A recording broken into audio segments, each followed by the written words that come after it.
Seja bem-vindo ao primeiro episódio do podcast do Clube do Bem-Estar. Hoje eu estou aqui com um convidado super especial para falar de um tema super importante: comparação ou inspiração. Eu sou o professor Marcos, aqui da instituição no curso de Psicologia. Eu sou também professor supervisor do estágio clínico em psicanálise e o professor orientador do nosso laboratório de psicanálise aqui da instituição. Falando em rede social, por que a gente se sente tão comparado com as pessoas? A gente acha que tem uma vida perfeita realmente no Instagram e a gente costuma se comparar? Se a gente for olhar pelo ponto de vista psicanalítico, né, a vida dentro das redes sociais ela corresponde a um conceito que o Freud cunhou mais de 100 anos atrás, que ainda é utilizado, que é o ideal de eu. Ao longo da nossa vida, da nossa história, a gente tende a viver dentro dessa idealização que a gente cria pra gente. Então, essa vida perfeita que a gente tenta mostrar, na maioria dos casos, né, na maioria das pessoas que a gente encontra nas redes sociais, acaba sendo para tentar fugir da angústia que é a vida, porque a vida ela é imperfeita, ela é crua, né, a vida dói muitas vezes, e a gente cria como se fosse uma persona, uma máscara nossa, idealizada, para a gente tentar driblar um pouquinho essas inconsistências que a gente tem. Você acha que pode ser alguma coisa relacionada com a nossa história também, como a gente fugisse da realidade? Com certeza. A gente é moldado desde antes do nosso nascimento, né? A sociedade que a gente vive, a família que a gente nasce, o enxoval que a gente tem, a gente já é constituído mesmo antes da gente nascer. Então, ao longo de toda essa história, a gente tende a ser reforçado ou não para certos comportamentos e a gente acaba criando algumas fantasias ao longo da vida que algumas pessoas acabam querendo corresponder mais ao outro do que alguns outros sujeitos. Então, algumas pessoas, por constituição, elas têm esse desejo propriamente dito de se mostrar ao outro.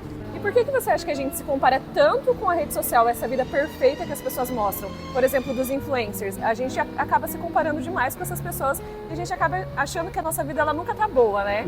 A gente nunca tá feliz com o que a gente tem. Sim. Isso porque a vida de fato nunca tá boa. Né? Então não é como se fosse, de fato é o que é. Então, de novo, a gente tenta criar essa idealização, mas ao mesmo tempo essa idealização existe porque a gente está todo o tempo se relacionando com o outro. Então, na maioria das vezes, pouco importa o que a gente vê da gente mesmo. Na maioria das vezes, o que importa mesmo para valer é o que o outro vê da gente. Sim. Então, o que o outro vai perceber de mim, o que o outro vai ter de conceito sobre mim. E se a gente parar para pensar, todo mundo está pensando em si, né? Ninguém está prestando atenção no que os outros estão falando, né? Exato. A gente pensa em si, mas a partir da validação do outro. Sim. Que é um outro conceito que a psicanálise traz, que é a questão do estágio do espelho, né? Que é mais lacaniano, um pouco mais contemporâneo.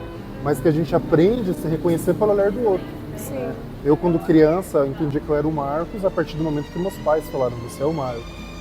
Então, isso vai se enraizando, vai se expandindo ao longo da nossa vida também. O professor Jair chegou a comentar sobre o mito de Narciso também, que tem a comparação, que a gente se olha no espelho, a gente se compara constantemente com outras pessoas, né? Exato. E um bom tema, né? Um bom assunto que você tocou, porque a palavra narcisismo hoje em dia é um conceito que se banalizou, né? Então a gente tem que o narcisista, ele é psicopata, ele é manipulador, mas para a psicanálise, pelo menos, o narcisismo ele é um conceito importante. Ele não é nem bom, né? E também não é mau, né? Não é ruim, nada nesse sentido. É um instinto de autopreservação que a gente tem. Então, nós temos o narcisismo, que é importante, é o que afasta a gente da depressão, do suicídio, mas ele também é muito ressaltado. Aí nós temos uma necessidade de aprovação, né? Uma necessidade, talvez, aí sim, de manipulação, mas é num nível mais exagerado. Mas o narcisismo, por si só, não é algo necessariamente ruim. E você acha que é possível gostar de verdade da gente, a gente se comparando tanto dessa forma com alguém da rede social? Não generalizando, né? A gente não gosta de fazer isso na psicologia, mas muitas vezes isso acontece já porque a pessoa não tem um bom autoconceito. Então, é muito mais fácil a gente se moldar, a gente prestar atenção no que vem de fora, justamente para a gente não ter que se ver com aquilo que vem de dentro. Por isso que, né, hoje em dia as pessoas falam, a terapia é para todo mundo, mas não é.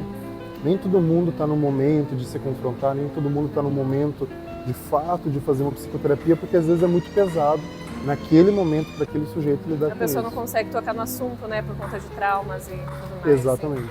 E você acha que a comparação constante pode levar a pessoa a ter crises de identidade também? Sim, né? Identidade, de novo, dentro dos conceitos psicanalíticos, a gente trabalha a palavra ego, né? Que também é uma outra palavra popularmente distorcida, mas o ego é o sujeito em si, né? Tanto a sua autopreservação quanto a sua autodestruição. Quanto mais a gente olha para o outro e tenta se reconhecer no outro, menos a gente olha para a gente e se reconhece na gente mesmo. Então, o outro está mostrando uma coisa que não é real. Uma vida perfeita, acorda às 5 da manhã, aí vai malhar às 7 horas, né? A gente tem que pensar que nem todo mundo tem essa qualidade de vida, nem todo mundo tem a condição financeira que os blogueiros, que os influencers têm. Isso por si só já é um erro, né? E aí eles estão falseando uma vida, a gente também se baseia nessa falseabilidade de vida, então a gente vai replicando cada vez mais uma inverdade sobre a gente. E às vezes eles mesmos se enganam, né? Muitas pessoas, né? Não generalizando também. Exato, a gente pode pegar o Whindersson Nunes, que é bem famoso no Brasil e que enfrenta problemas de depressão, ideação suicida, Sim. mesmo sendo hoje em dia o humorista mais seguido, mais do reconhecido, Brasil. né, no Brasil, exatamente. E para finalizar agora, que dica você daria para alguém que se sente preso nessa comparação diária e constante? O ideal, se possível, né, terapia no primeiro momento, mas uma boa investigação, né, de si mesmo. Então, por que eu me comparo com aquela pessoa? O que tem naquela pessoa que me faz querer ser como ela? E a pergunta principal, se eu de fato conseguir ser como ela, o que isso vai melhorar a minha vida? Mas a gente começa por uma auto-reflexão. Na terapia, claro que é o melhor, porque tem alguém conduzindo, ajudando, mas eu já falei que não é para todo mundo em qualquer momento também.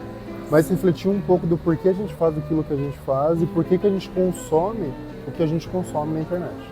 Às vezes a gente é muito influenciado, né, por conta deles também. Exatamente. Então esse foi o primeiro episódio do nosso podcast do Clube do Bem-Estar. Eu quero agradecer você, professor, muito obrigado pela sua participação e nós nos vemos nos próximos episódios. Tchau!